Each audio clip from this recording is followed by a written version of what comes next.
สบายดีเนาะท่านผู้ชมที่น่ารักทุกคนเนาะวันนี้พอผมอยู่กันในเกม PUBG Mobile กันเช่นเคยเนาะโอเคบอกว่าอย่างไรเข้าลิ้นกันเลยเนาะ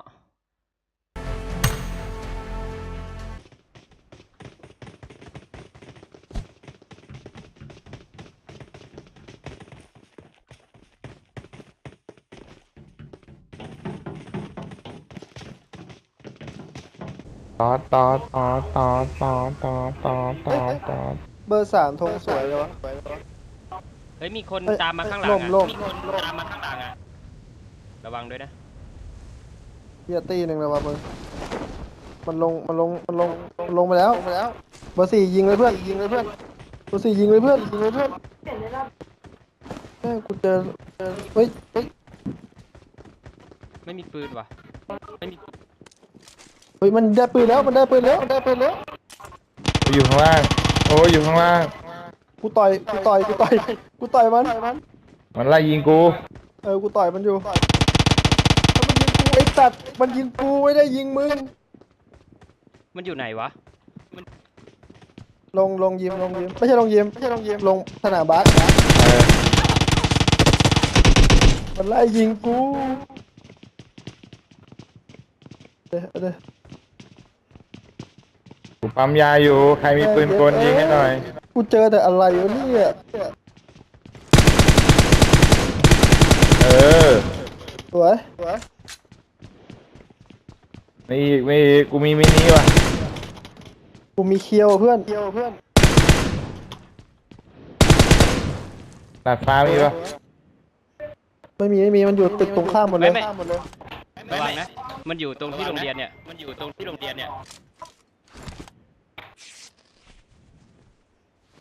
อยู่ไหนวะตรงโรงเรียนไม่มันระวังมันแอบอยู่นะไม่ได้ยินเสียงตีเลยน่าจะแอบอยู่ มึงมาเดินใกล้กูคนหนึ่งดิกูมีมินิเนี่ยกูกลัวกูอยู่กับมึงฆ่ากูไอ้สัตว์เจอสโคปติดปืนยิงไปดิ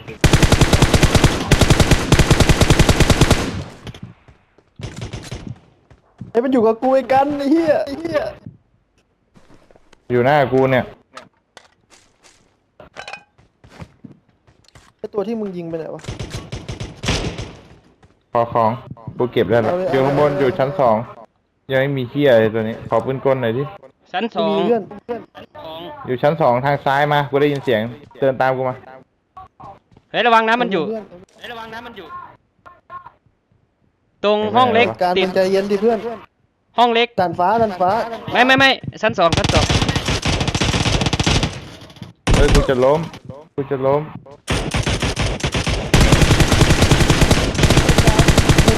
กัน อยู่ไหน ขวานั่นแหละ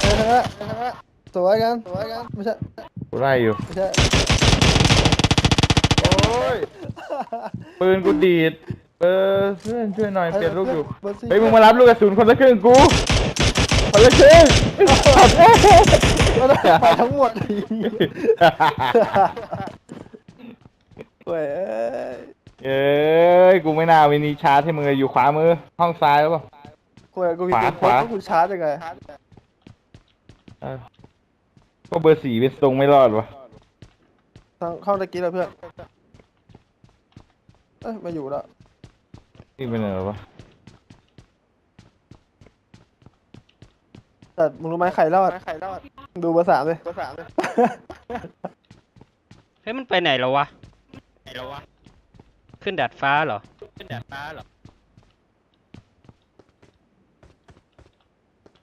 ไม่มีปืน ที่นี่แม่งโคตรนินจาเลย โอ้ถ้าเมื่อกี้กูมีปืนกลนะจบแล้วเฮียนี่มินิ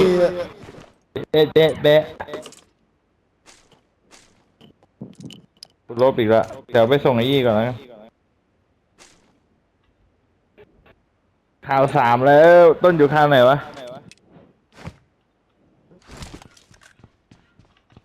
เฮ้ยตัวนี้หายเลยว่ะเสียงตีนก็ไม่ได้ยินโอ้โหเพื่อนเบอร์สามไปไกลจังวะ สายจุกอยู่แล้วเบอร์สามจุกไปนู่นเลยรถฮอป เถื่อน เฮ้ยมันไปไหนเหรอวะ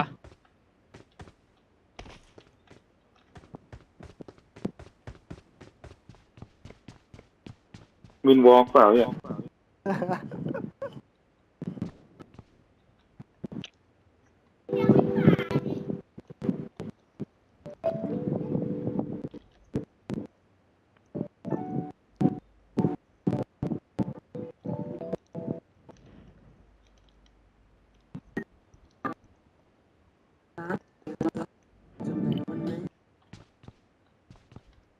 ถ้ากูเก็บของอยู่นี่ตายก็ช่างหัวมันละ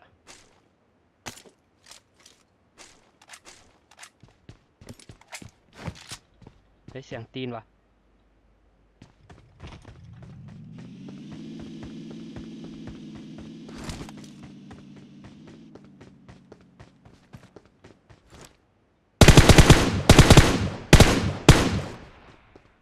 โอ้โหไปแล้ว มีรถมา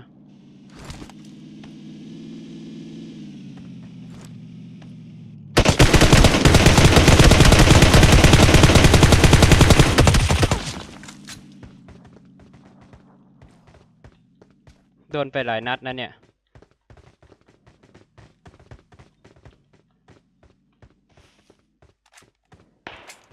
นี่โดนตึกนั้นยิง ไปที่ไหนก็เจอ นี่ไง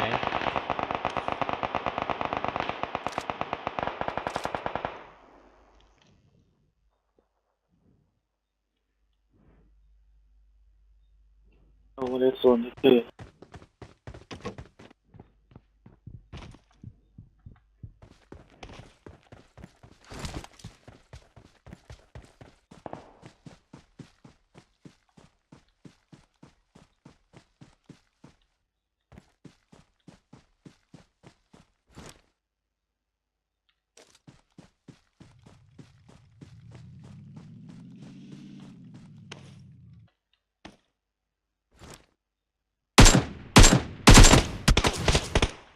โอ้โห ไม่น่ามายุ่งเลย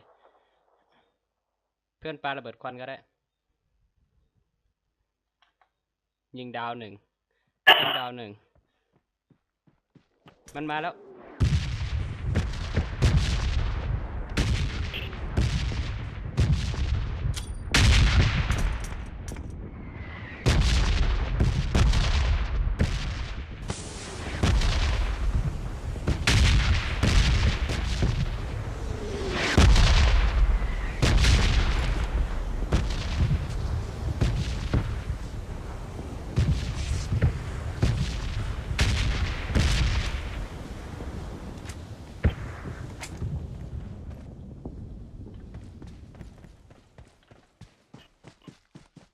เพื่อนจะบวกเหรอ อยู่ตรงรถน่ะ เห็นรถไหม อยู่ไหน เห็นรถก็เห็นคนน่ะ เห็นไหมวิ่งอยู่ ยังไม่เห็นอ๋อเห็นแล้วเห็นแล้วเห็นแล้วเห็นแล้วแต่พวกนี้เกมก็ก็ตีเลยละ ไปเข้าไปในบ้านเราดีกว่า ถึง อ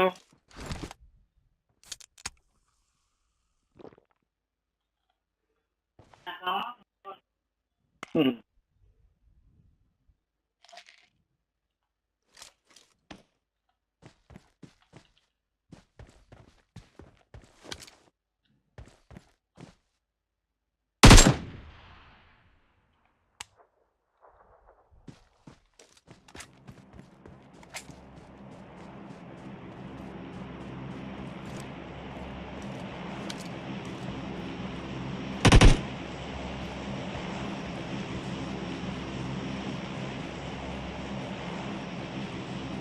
อยู่บ้านเห็ดก็มีนะชั้น 2เลย เฮ้ยมันจะมาแล้วเพื่อนไปเข้าบ้านมันจะมาแล้ว มันมี4 อ่ะ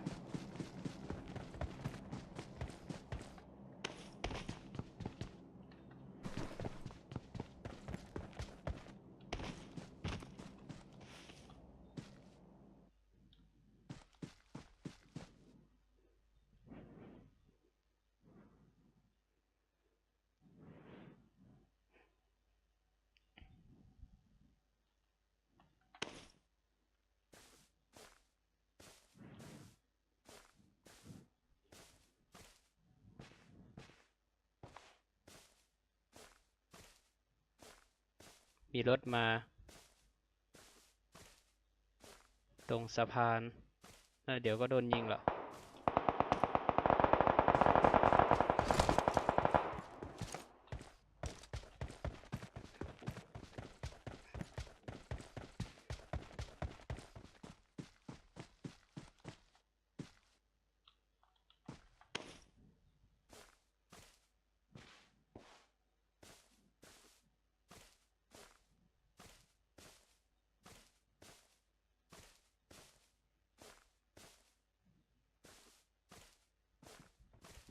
เฮ้ยเพื่อนหมอบไว้มันอยู่บ้านหลังคาส้ม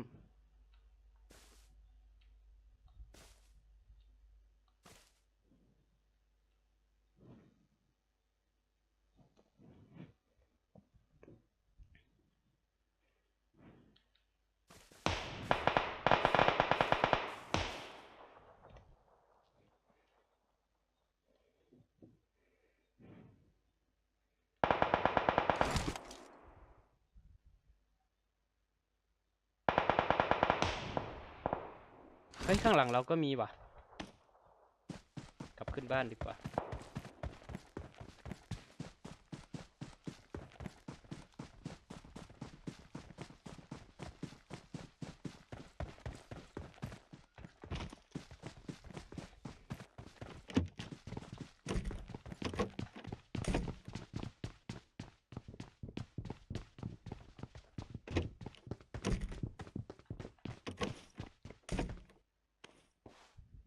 อยู่ตรงไหนวะ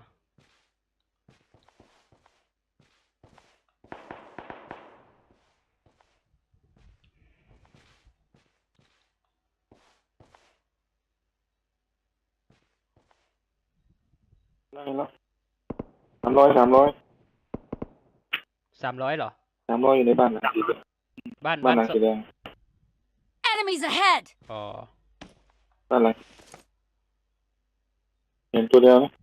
ที่มีดาดฟ้าเหมือนเรานี่เหรอ เดี๋ยวลอง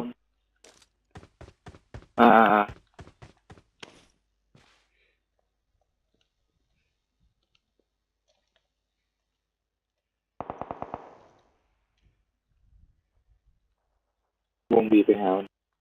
ขี่รถไป ไปดีกว่าไปยึดที่ก่อน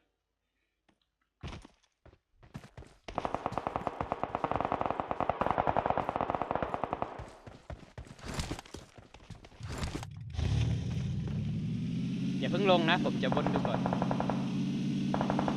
ฮะ อย่าเพิ่งลงตรงม้าเขียวอ่ะจะว โอน เค ดูก่อนถ้ามีคนแล้วจะหนีเลย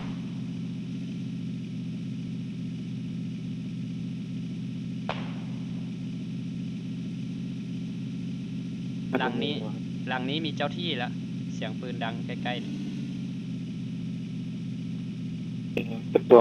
บ้านสีส้มเมืองบน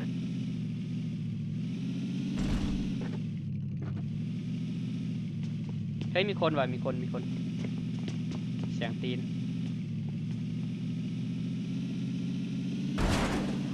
ข้างหน้าก็มีคนไม่ใช่เหรอ นี่เจ็บตาย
ยังไงต่อเรา รอวงคนนี้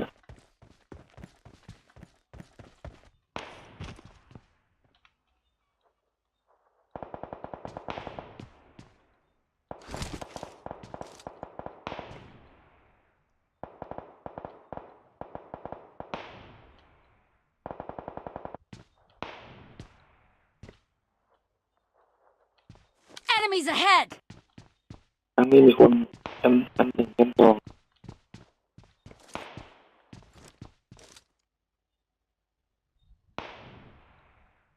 คือทาง SE นี่ไม่เห็นเลยมันหมอบหรือว่ายังไง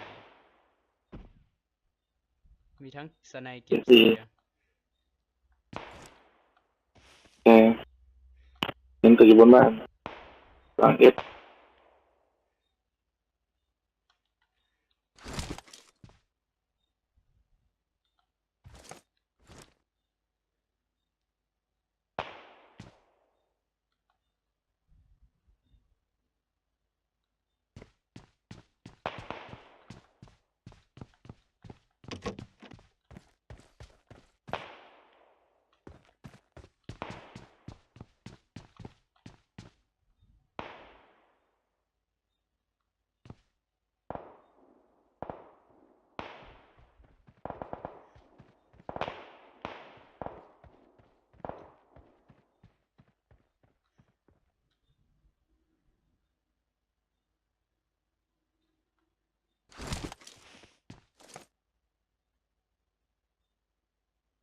มาแล้ว เดี๋ยวให้มัน เอสอีมาแล้ว ใช่ SE ให้บวกกันกับพวก ให้มันบวกไปก่อน กับพวกบนบ้าน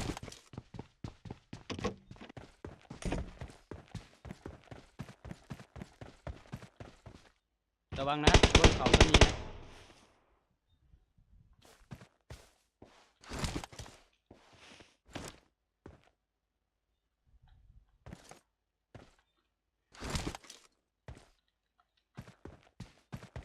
ให้มันบวกกันยังไงวะไม่มีใครตาย ต้องบวกกันอย่างนี้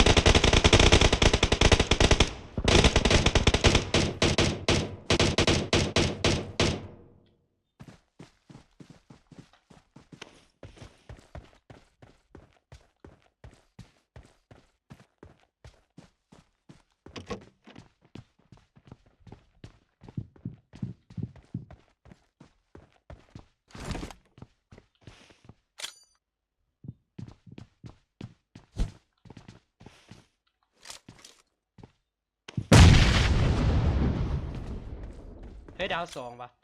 ปาขึ้นไปอีกดิ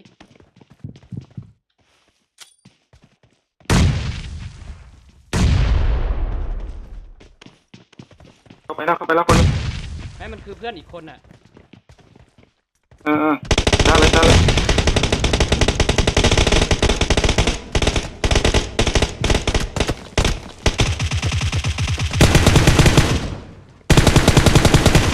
สวย เฮ้ยมีคนข้างล่างเก็บแล้ว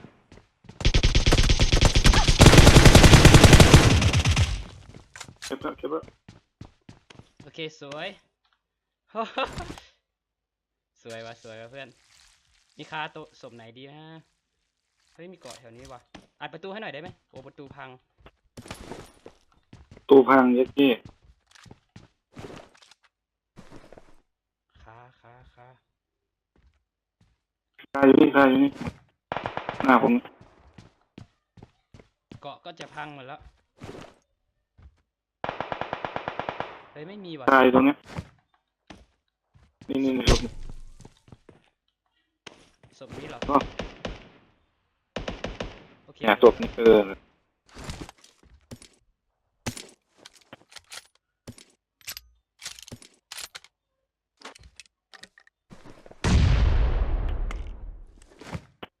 โอ้โหวงนี้อย่างเฮี้ยเลย ได้ป่ะพี่ มีคนวิ่งไป อยู่ไหน 65ฮะ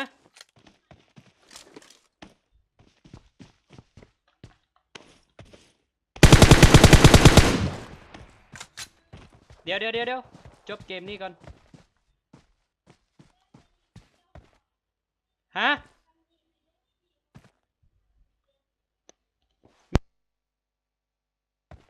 หลังนี้ก็หลังนี้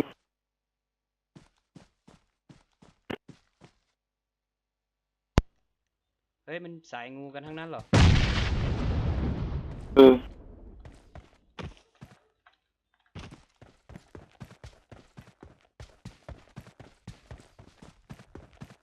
เพื่อนจะเอาสโมกไหมเดี๋ยวผมปาให้ เดี๋ยวผมปาให้ เดี๋ยวปาหลอกมันก่อนปาไปฝั่งนู้น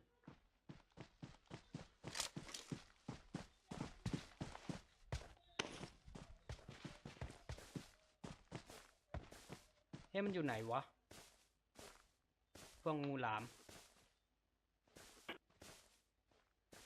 เดี๋ยวผมไม่ใช้ราคา มันเล็กเกินไป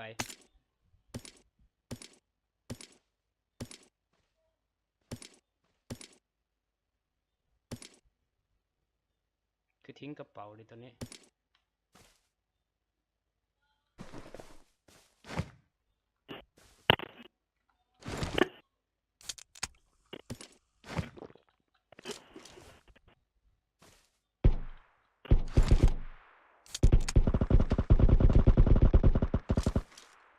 โอ้ยเอ้ยไปกด1 นัดเฉยเลย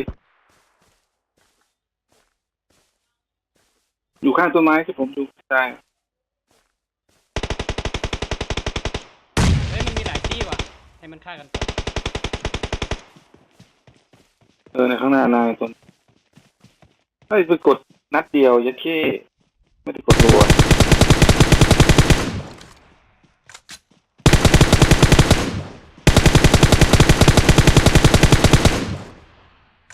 โอ้เสียดายชิบหายเลยเฮ้ยตัวข้างล่างอะครับว่าอยู่ต้นเมื่อกี้มันอยู่ต้นนั้นแหละไม่ตัวนี้มันตัวเดียวนะ มันวิ่งอยู่เลย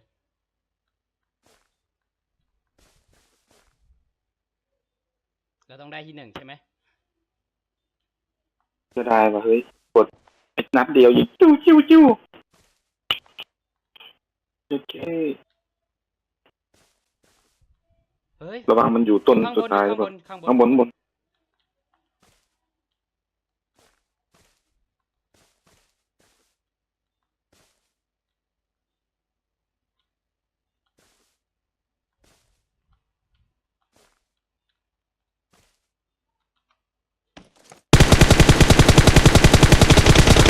โอ้ยติดหัว